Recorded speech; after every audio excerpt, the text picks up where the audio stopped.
오늘 제목은 캡틴 지저스를 따르면 새로운 가정이 돼요. 우리 다음 세대 오랜 주제가 캡틴 지저스입니다. 대장 예수를 따르자는 의미인데요. 예수님을 따르면 새로운 가정이 돼요. 그래서 오늘 첫 번째 시간으로 함께 고백합시다. 이해하는 새로운 가정이 돼요. 새로운 가정이 돼요. 네, 그래서 오늘 첫 시간으로 이해하는 새로운 가정이 되어라는 제목으로 함께 말씀 듣고 있습니다.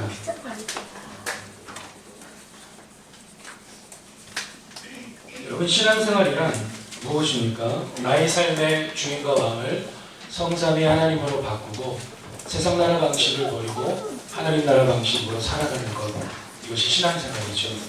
고린도후서 5장 17절은 그래서 우리에게 그런즉 누구든지 누구 안에 있으면요, 그리스도 안에 있으면 모든 게 다 새로워진대요. 어느 것 하나 빠짐없이 모든 걸 다 새로워지게 하신대요. 모든 걸 다 하나님 나라로 이루어가신대요. 그래서 우리 이 땅에서 주의 나라 누리다가 영원한 천국으로 가는 것이죠.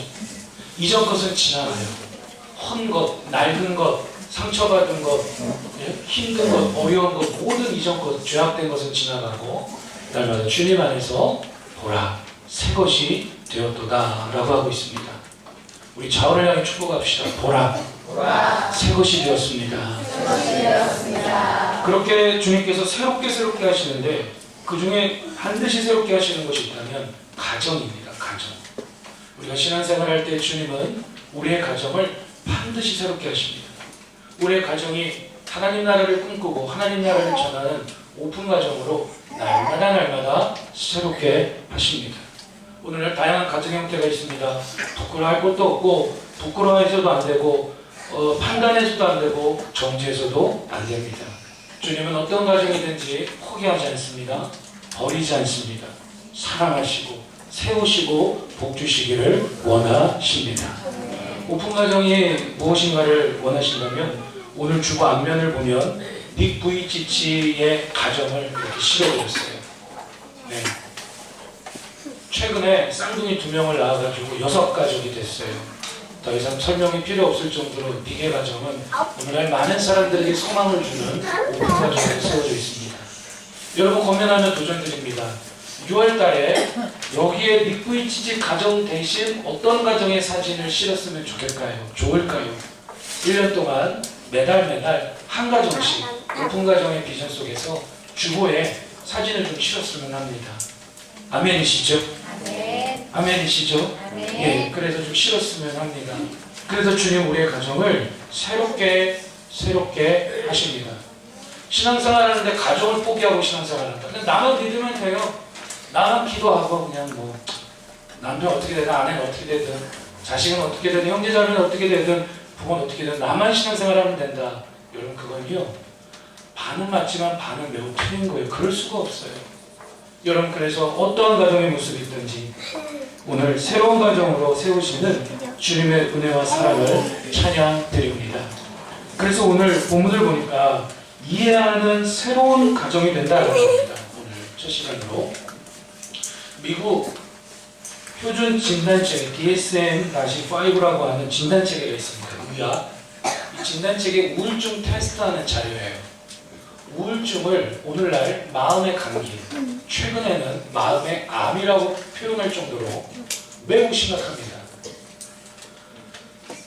불면이나 과다수면, 식욕 부진이나 과식, 활력 저하나 피로감, 자존감 저하, 집중력 감소나 의사 결정 곤란, 절망감, 이 나와 있는 이 모습 중에 2가지 이상이 해당이 되면 우울증이에요. 자, 지금 5초 동안 확인해 보세요. 2가지 이상 해당되는 우울증입니다. 이걸 조사하면요 5명 중에 3명, 4명은 다 우울증이에요. 오늘날 이해받지 못하고 이해하지 않는 가정과 사회, 이해하지 못하고 이해하지 않는 가정과 사회 속에서 많은 사람들은 다양한 우울증을 경험합니다. 우울증이 심해지면 조울증이 되고 조울증과 우울증이 왔다 갔다 반복하면서 더 심해지면 공황장애가 되는 것이죠. 이번 주 KBS 그 의학 프로그램인 밤에 하는 그 프로그램을 보니까 공황장애에 대해 나오더라고요. 오늘 본문을 보니까 예수님을 이해하지 않고 오해하는 가족들과 종교 지도자들이 나옵니다. 오늘 본문에 20절, 21절에 보니까 20절에 집에 들어가시는 우리가 다시 모임으로 식사할 겨를도 없는지라. 예수님이 누군가의 집에 들어갔습니다. 많은 무리와 함께, 사람들과 함께. 그런데 갑자기 난리가 난 거예요. 21절에 예수의 친족들이 듣고 그를 붙들러 나오니 이는 그가 미쳤다 하밀러라. 상황이 어떤 상황입니까? 이런 상황입니다. 예수님이 많은 사람들과 어떤 집에 들어가셔서 식사를 하고 말씀을 나누고 있는데 갑자기 예수님의 엄마, 아빠, 예수님의 형제, 자매들이 문을 두들기는 거예요. 예수아, 너 빨리 안 나와? 너 미쳤다라고 우리 동네까지 소문났어. 야, 네가 귀신 같은 사탄과 때문에 너 따르는 우리들까지 생겼다며 바리새인과 서기관과 대제사장들이 너 죽이려고 하다며 야, 빨리 가서 문 뜯어. 예수 끌어내. 야고보야, 요한아, 빨리 예수 잡아내니까 쟤 미쳤어. 정신 나갔어. 지금 그런 상황이에요. 이해가 되시면 아멘. 그런 상황이에요. 지금 예수님은 완전한 하나님으로, 완전한 인간으로 이 땅에 오셨습니다. 그런데 육체적으로는 마리아의 테레빌리오서 왔습니다. 육체적으로는 마리아, 요셉이 어머니 아버지였습니다.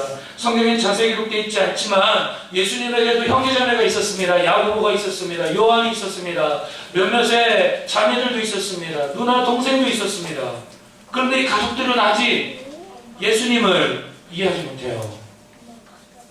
종교 지도자들도 그 집에 쫓아왔습니다. 22절에 예루살렘에서 내려온 서기관들은 그가 바알세불이 집혔다 하며 또 귀신의 막을 힘입어 귀신을 쫓아낸다 하니, 바알세불이 집혔다라는 건 바알세불이라고 하는 사탄의 왕의 영이 그에게 들어가서 예수에게 들어가서 예수님이 사탄의 힘을 빌려 다른 귀신을 쫓아낸다라는 오해까지 생긴 거예요.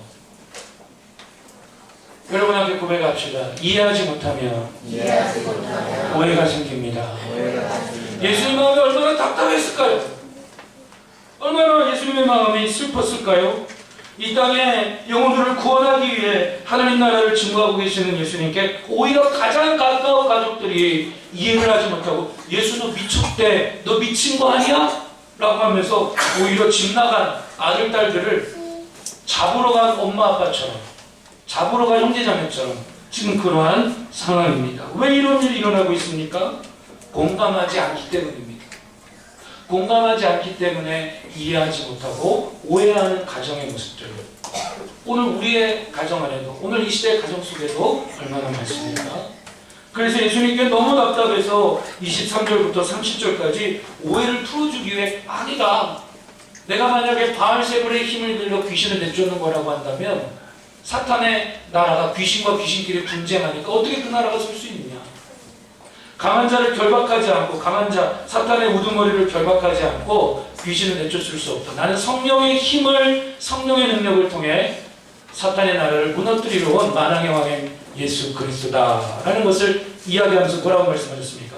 다른 어떤 죄는 사함받을 수 있지만 성령을 모독하는 죄는 사함받을 수 없다. 본문에 나왔죠? 아까 28절입니다. 28절, 29절 우리 같이 다시 한번 읽어봅시다. 시작. 내가 진실로 너희에게 이르노니 사람의 모든 죄와 모든 모독하는 일을 사하심을 얻되 누구든지 성령을 모독하는 자는 영원히 사하심을 얻지 못하고 영원한 죄가 되느니라 하시니. 여기서 성령 모독죄란 뭡니까? 예수님을 이해하지 못하고 오해하면서 예수님이 성령의 능력으로 하나님 나라를 증거하고 귀신을 내쫓는 건데 그걸 이해하지 못하고 오해해서 사탄의 힘을 빌어서 귀신을 내쫓는다라고 하는 그것을 성령 모독죄라고 주님은 표현하시는 거죠. 여러분, 오늘 이 땅의 가정들, 어쩌면 그리스도를 믿고 살아가는 우리지만 오늘 우리의 가정에도 때론 어려움이 있습니다. 아픔이 있습니다. 오해가 있습니다. 왜 그렇습니까? 공감하지 않기 때문에. 그래서 이해하지 못하고 오해하는 가정의 모습이 있는 것이죠. 아내가 남편을 오해합니다. 남편은 아내를 오해합니다. 아들딸은 아버지 어머니를 이해하지 못하고 오해합니다. 행복 1박 2일 잘 다녀왔습니다. 이주동도 30년 갔다 왔다 그러면 그런 것. 청년들 몇십 년 갔다 왔다 그러면 그런 것. 그런데 갓난아이부터 80세 이상 할머니들까지 68명이 아무 사고 없이 거의 70명가량이 갔다 왔다고 그러면 다른 교회 성도들은 다 놀랍니다. 왜냐? 요즘에는 서로가 서로를 이해하려고 하지 않아요. 다 내 중심으로 가요. 내 시각으로 가요. 내 관점으로 가요. 서로가 이해하려고 하지 않아요. 함께하는 거 귀찮아요. 싫어해요. 여러분 세상이 그럴지라도, 세상 나라의 방식과 가치관이 아무리 그럴지라도, 드라마에는 그런 모습이 보일지라도, 영화에 그런 모습이 보일지라도, 학교는 그럴지라도 절대로 이 땅에 세워진 모든 교회들은 절대로 그래서 안 될 줄로 믿습니다. 그래서 오늘 말씀을 통해 우리는 이러한 중요한 진리를 발견하게 됩니다. 예수님 안에서 공감받고 공감할 때 이해하는 새로운 가정이 된다는 거예요. 우리 이 부분 너무나 중요한데 마음에 새기시면서 함께 고백해 봅시다. 예수님 안에서 공감받고 공감할 때 이해하는 새로운 가정이 된다. 예수님 안에서 공감하고 공감할 때 이해하는 새로운 가정이 된다. 사모님이 저에게 책 한 권을 읽어보라고 해서 어느 날 이제 TV에 이렇게 강연하는 사람들이 나와서 강연하는 프로가 있는데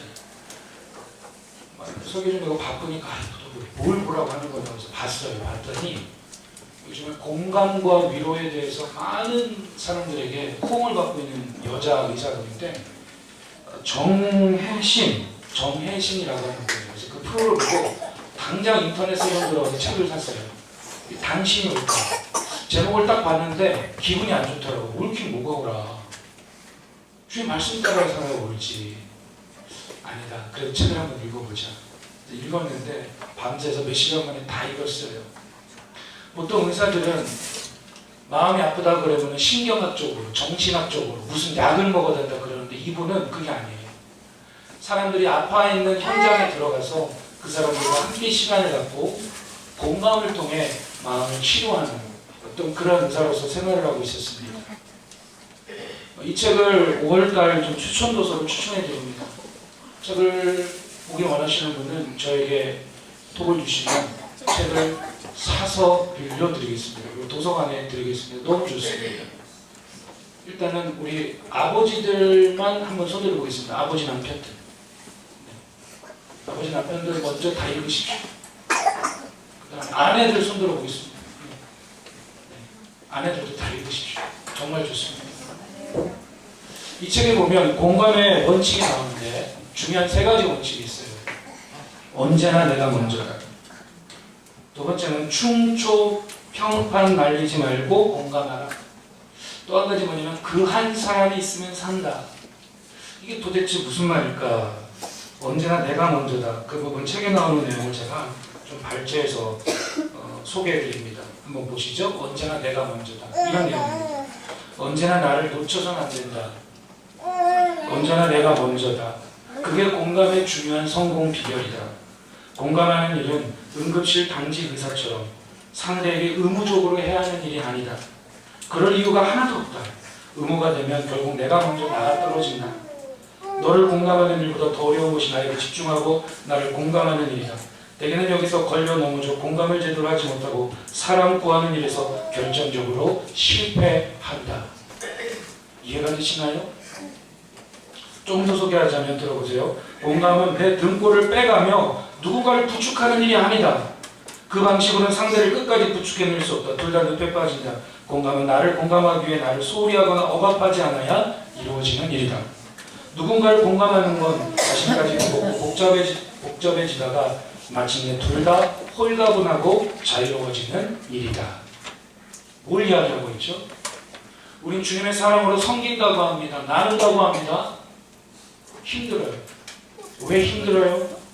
공감은요, 내가 먼저 누군가에게 공감받지 않으면 다른 사람을 공감할 수 없다는 거예요.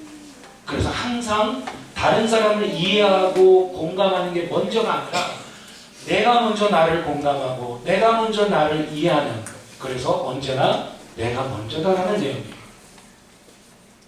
두 번째 공감의 원칙은 이거입니다. 충초평판 날리지 않고 공감하라. 한 번 더 보실까요? 충초평판이 뭐냐면 이런 겁니다. 누구나 고통과 상처, 갈등을 이야기할 때는 충고, 조언, 평가, 판단. 함께 따라합니다. 충조평판. 충고, 조언, 평가, 판단을 충조평판. 누군가 고통과 상처, 갈등을 이야기할 때는 충조평판을 하지 말아야 한다. 그래야 비로소 대화가 시작된다. 충조평판은 고통에 빠진 사람의 상황에서 고통은 소고라는 말은 고통을 싹 빼고 팩트만, 사람만 인식할 때 나오는 말. 여러분 그 말 아시죠? 팩트 폭격. 우리 아내들이 제일 잘하는 거, 남편들한테 팩트 폭격하는 거. 10년 전에 꼭 묻어놨다가 꺾으다가 결정적일 때 그럼 남편들이 꼭 하려고. 남편들은 순간 어떻게 해요? 이렇게 되고, 그죠? 그걸 바라보는 아들, 딸들은 어떻게 해요? 똑같이 고대로 배우고. 여러분, 팩트 폭격. 그죠? 그런데 불행하게도 우리 일상의 언어 대부분은 충조평판이라는 거예요. 특히 한국 사람들의 언어가 대다수가 충조평판이라는 겁니다. 그러니까 이런 겁니다. 이 책의 제목이 당신이 옳다라고 하는 건 어떤 사람이 왜 그렇게 말하고 그렇게 마음이 상했고 그렇게 행동하는 데 있어서는 일단은 뭐가 돼야 돼요? 대화가 돼야 돼요. 대화가 되려면 일단은 뭐 하지 말아야 된다는 거예요? 충고, 조언, 평가, 판단하지 말고 일단 뭐 해야 된다는 거예요? 공감해야 된다는 거예요. 들으면서. 또 한 가지 어떤 원칙이 있습니까? 그 한 사람이 있으면 산다라는 거예요.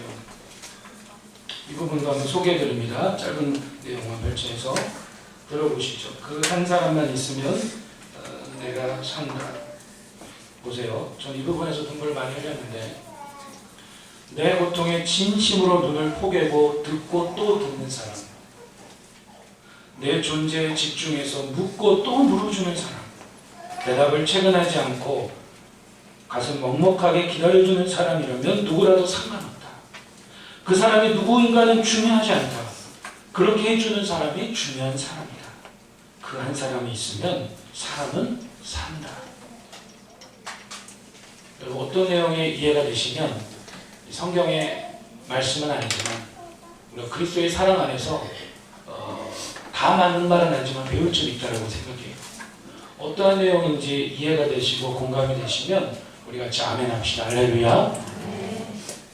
여러분 보세요. 어느 날 설교 막 하고 성경단은 막 하고 성도들의 고민 다 들어주고 상담 들어주고 목사관실 올라갔어요. 담비랑 신혜랑 신비가 저한테 오는 거예요. 저도 모르게 화가 팍 나는 거예요. 사모님이 저한테 무슨 말을 했어요? 저도 모르게 화가 팍 나는 거예요. 화낼 일도 아닌데. 그러면서 그 순간 또 어떤 모습이 생기냐면 자꾸만 제가 성도들을 바라볼 때에 사랑으로 바라보고 긍휼로 바라봐야 되는데 설교 시간에 예배 시간에 함께 동역할 때에 성도들을 바라볼 때에 왜 저래 도대체? 이제는 좀 그렇지 않아도 되잖아? 라고 하면서 저도 모르게 자꾸 충고, 조언, 평가, 판단이 제 안에 자꾸만 나가는 거예요. 그러면 그럴수록 누가 더 자존감이 떨어지냐면 내 자신의 자존감이 막 떨어지는 거예요.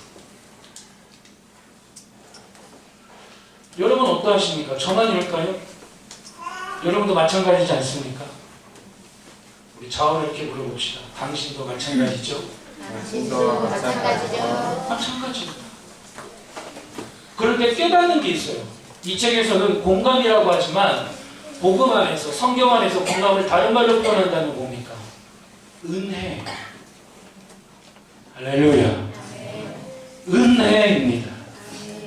우리 안에는 은혜의 잔이 있어요. 믿음의 잔이 있어요. 그 은혜의 잔에 방전되는 거예요. 배터리가 방전되듯이 내 안에 은혜가 방전이 돼요.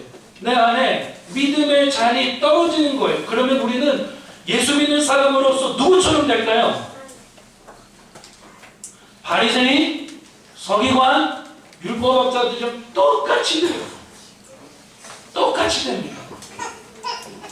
여러분 그래서 정말 나에게 있어서 그 한 사람, 나를 언제나 이해해주고 나의 아픔을 들어주고 나의 상처를 안아주고 나를 언제나 공감해줄 그 한 사람이 있으면 사는데 저에게도 그렇게 믿음의 잔에 앵꼬가 뜨고 은혜의 잔에 앵꼬가 뜨면요 미쳐버릴 것 같아요. 그럴 때에 그 한 사람을 찾아갑니다. 그 한 사람은 누구냐면 오직 예수 그리스도밖에 없는 줄로 믿습니다. 주님께 다시 엎드리는 것. 주님, 불쌍히 여겨주세요. 주님, 긍휼히 여겨주세요. 나에게 은혜를 부어주세요. 할렐루야. 다 같이 아멘합시다. 한 사람도 빠짐없이 아멘합시다. 할렐루야. 예수를 믿으면 믿을수록 판단만 늘고 충고만 늘고 조언만 늘고 평가만 늘고 판단만 늘니까 가족들이 날 싫어하진 않습니까? 아들, 딸들이 날 멀리하진 않습니까? 어저께 가정예배 들으셨나요? 뭐 들으신 분들 있고 다양한 상황이 있는데 홀로 신앙생활하는 분들도 포기하지 마십시오. 나 혼자라도 들으십시오. 어제 가정예배 드리는데 저희도 저희끼리 가정예배 드리는 건 처음이었어요. 사실은 저희 집에 가정예배 드리고 싶어서 핑계삼아 이걸 시작한 마음도 있어요. 근데 가정예배를 이렇게 식탁에 둘러앉아서 식사하기 전에 이렇게 제가 카트 돌려드리는데 갑자기 저희 딸들 중에 딸이 3명이잖아요. 셋 중에 한 명 이야기하는 거예요. 저기요, 뭐 아빠 그런데 가정예배 아빠 목사님이 설교 시간에 가정예배 10분 넘기지 말라며요. 벌써 10분 넘었는데. 그래서 제가 야 그거 사모님 옆에서 막 웃고 야 그건 그냥 그러라고 하도 성도들이 가정예배 드리려고 하면 부담스러우니까 그렇게 얘기한 거지 때 그제서 알았어요. 여러분 보세요. 신앙생활을 하면 할수록 말씀은 더 많이 알고 들은 것도 많은데 늘어나는 건 충고, 조언, 평가, 판단만 된다면 오늘 우리가 주님께 인정해야 돼요. 뭘 인정하느냐? 주님, 난 방전입니다. 내 안에 은혜의 잔과 믿음의 잔이 앵꼬가 떴습니다. 그래서 나를 언제나 이해해주고 내 말을 들어줄 수 있는 그 한 사람이 있으면 산다. 그 부분 다시 한번 보세요. 내 고통에 진심으로 눈을 포개고 듣고 또 듣는 사람, 내 존재에 집중해서 묻고 또 물어주는 사람, 대답을 채근하지 않고 묵묵하게 기다려주는 사람이라면 누구라도 상관없다. 그 사람이 누구인가는 중요하지 않다. 그렇게 해주는 사람이 중요한 사람이다. 그런 사람이 있으면 산다. 여러분, 신앙생활의 능력이 뭡니까? 우리 인생에 어떠한 삶이 있든 우리 가정에 어떠한 삶이 있든 그 주님은 우리를 동정하시고 긍휼히 여기시고 공감하는 정도가 아니라 십자가에서 그 모든 것들을 대신 담당하시고 부활하심으로 해결해 주심으로 우리 삶을 날마다 새롭게 인도하시는 구주 예수 그리스도이신 줄로 믿습니다. 언제나 내가 먼저, 내가 은혜가 충만해야 됩니다. 내가 주님의 주시는 은혜와 긍휼과 위로가 충만해야 합니다. 그래야 충고, 조언, 평가, 판단, 가족들에게, 자녀들에게, 같은 신앙생활하는 형제와 자매들에게 충고, 조언, 평가, 판단이 먼저가 아니라, 여러분 보세요. 저는 이 책이 기분 나빴던 게 뭐냐면 목회자로서 아니 어떻게 우리가 죄를 짓는데, 자 보세요. 이 책을 처음 제목을 봤을 때 목회자로서 딱 드는 생각이, 제 관점으로 이 제목을 보니까 아니 죄 짓는데 그게 어떻게 오라? 아니 하나님은 긍휼을 베풀어 주시겠다고 내게 나오라, 수고하고 무거운 자들아 나에게 돌아오라, 포도주와 젖을 값없이 살아 그러는데, 근데도 인간들은 돌아오지 않아. 근데 어떻게 오라 그렇게 살아가는 게 좀 그런 시각으로 처음에 제목을 봤어요. 근데 이 책을 읽고 나니까 왜 제목이 이런지를 알게 되는데 이런 겁니다. 여러분, 모든 게 다 옳지 않아요. 잘못된 건 잘못된 거예요. 하나님 말씀에 비추어서 회개할 건 회개해야 되는 거예요. 그렇지만 그러기 이전에 회개하기까지, 주님께 돌아오기까지, 회복되기까지 뭐가 중요합니까? 뭐가 중요하죠? 충고, 조언, 평가, 판단이 먼저가 아니라 내가 먼저 주님 주신 공간과 은혜와 사랑으로 상대방이 누구든 그 사람의 말을 들어주고 공감하는 모습이 있어야 비로소 뭘 열어요?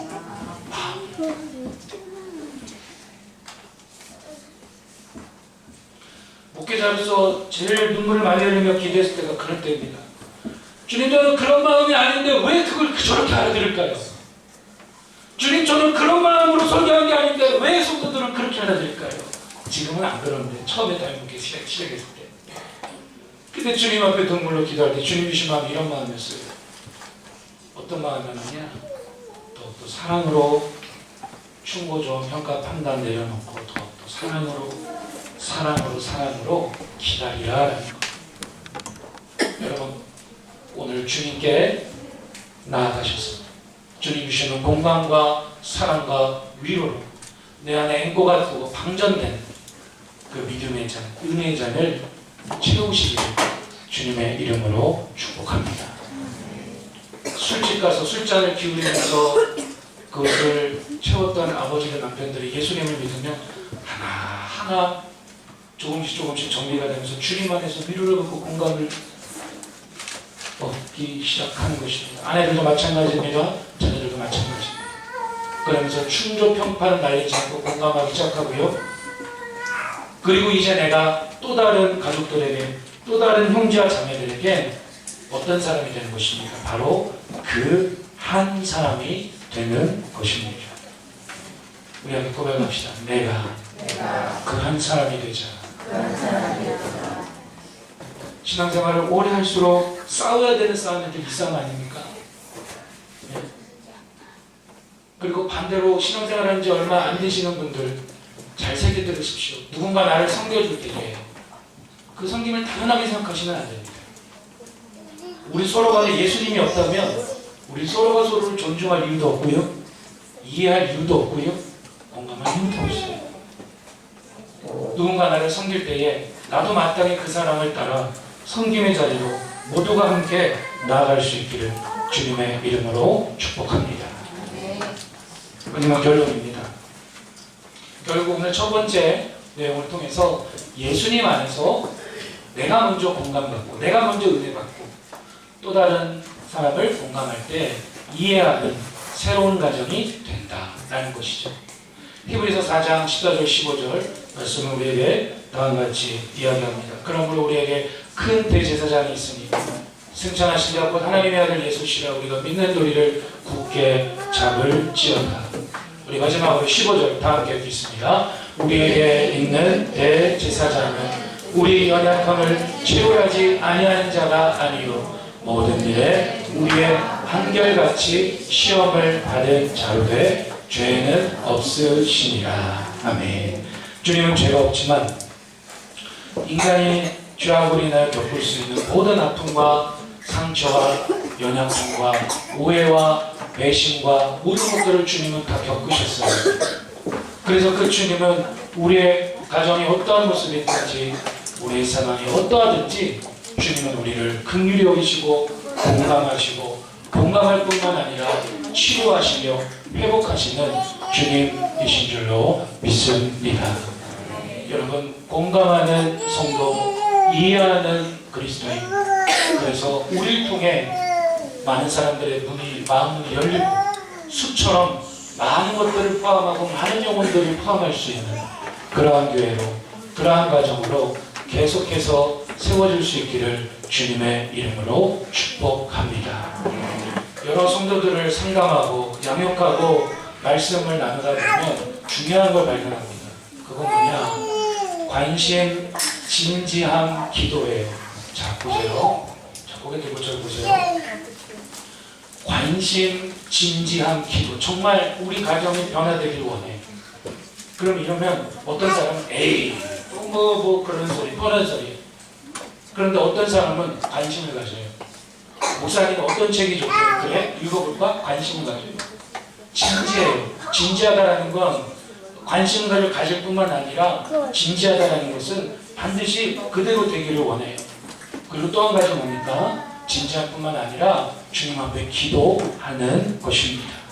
여러분 5월 가정드림 예배를 통해서 다시 한번 우리의 가정을 향한 주님의 꿈과 소망을 품을 수 있기를 주님의 이름으로 축복합니다. 오늘 설교 말씀, 하나님 말씀을 적용하면서 마칩니다. 이해하는 새로운 가정의 공간과 이해 표현이 있습니다. 그거 뭐냐면 괜찮아라는 거예요. 여러 상담가들, 심리학자들, 여러 연구 논문자를 보면 어린 시절에 괜찮아라는 말을 많이 듣지 못하는 사람이 성인이 되면 그 마음은 겉은 30대, 40대, 50대, 60대지만 겉은 멀쩡하지만 속은 아이가 내면은 여전히 아이라는 거예요. 그래서 그런 아이를 성인 아이라고 그래요. 혹시 들어보셨어요? 성인 아이. 어린 시절에 길을 가다가 탁 넘어졌어요. 그러면은 엄마랑 아빠가 와서 괜찮아. 그리고 여기서 더 생각이 깊은 엄마 아빠는 어떻게 합니까? 괜찮아라고 하는 뿐만 아니라 너가 일어나거라 라고 해요. 이해가 되시면 아멘합시다. 여기서도 생각이 있는 부모들은요, 괜찮아라고만 하는 게 아니라 괜찮아, 피 안 나네, 괜찮아, 너가 일어나. 그리고 여기서 더 생각이 깊은 엄마 아빠는요, 일어나면 뭐하죠? 야, 잘했어, 거가 괜찮지? 걸어가거라 이래요. 거기서부터 신앙교육과 가정교육이 되는 거예요. 그럼 내가 넘어졌어요. 딱 넘어졌어요. 그럼 어떤 엄마 아빠는 넘어지면 어떻게 해요? 넘어져. 거기다가 이제 더 비속고친 말을 해요. 팩트 뽑겨. 야! 무슨 비 나간다고 그래요? 지역이 나잖아. 그런단 말이에요. 아내가 남편을 향해, 남편이 아내를 향해, 직장 동료를 향해, 적어도 우리가 그리스도인이라고 한다면 5월달부터 인사를 바꿉니다. 자, 저희 교회 제가 2014년도 4월부터 담임목사 시작하면서 인사를 시작했는데요. 우리 좌우로 한번 인사하겠습니다. 시작. 축복합니다. 네, 손을 내밀어 다시 한번 시작. 축복합니다. 자, 오늘부터 인사를 바꿉니다. 이제 군대 가면은 암호가 있거든요. 암호. 축복의 통로교회 암호 인사인데 오늘부터 인사를 바꾸는데 어떻게 바꾸느냐? 괜찮아. 같이 한번 해봅시다. 괜찮아. 자, 좌우를 이렇게 해볼게요. 괜찮아요. 주만 바라봅시다. 시작. 괜찮아요. 주만 바라봅시다. 자, 다른 분들을 향해 시작. 괜찮아요. 주만 바라봅시다. 자, 여기서 이제 좀 더 수준 있는 성도는 말로만 하는 게 아니라 어떻게 할까요? 안아줍니다. 남자는 안아요. 벌써 수준이 있잖아요. 이렇게. 수준이 지금 앞에 이렇게 PT도 하고, 그죠? 네. 이렇게 안아줍니다. 자매는 자매, 형제는 형제. 이따 인사할 때 안아주십시오. 누굴 만나든지 안아주십시오. 네. 자녀들에게도 또 피가 섞인 내 자녀가 아닐지라도 주 안에서 우리가 가족이니까 다음 주에 아이들 안아주시면서 괜찮아요. 주만 바라봅시다. 라고 오늘부터 인사를 바꾸도록 하겠습니다.